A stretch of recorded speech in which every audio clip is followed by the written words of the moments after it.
Wapres Maruf Amin minta kasus korupsi di PT Timah diusut tuntas, awasi perusahaan tambang lainnya. Wakil Presiden RI, Wapres, Maruf Amin meminta perkara kasus PT Timah untuk bisa diusut setuntas-tuntasnya. Diketahui penyidikan kasus dugaan korupsi tata niaga PT Timah saat ini masih dilakukan oleh Kejaksaan Agung, Kejagung. Sejauh ini, Kejagung telah menetapkan 16 orang tersangka dalam kasus dugaan korupsi Timah yang berpotensi merugikan negara hingga sebesar Rp271 triliun.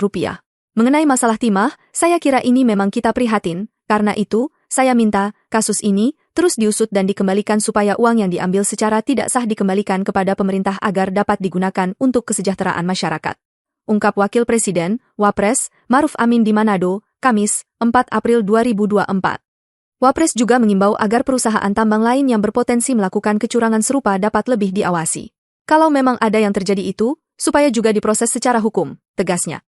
Perusahaan yang belum, supaya dijaga agar jangan sampai yang terjadi di Timah itu juga mengalir atau ikut terkena pada tambang-tambang yang lain, imbau Wapres.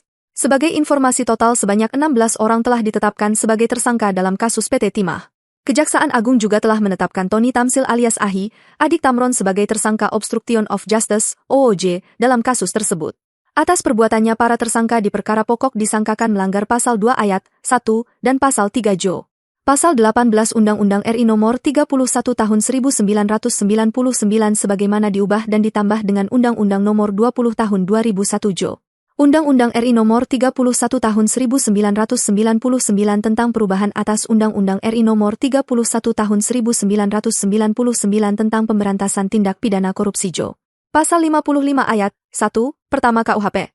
Kemudian tersangka OOJ disangkakan melanggar Pasal 21 Undang-Undang Pemberantasan Tindak Pidana Korupsi.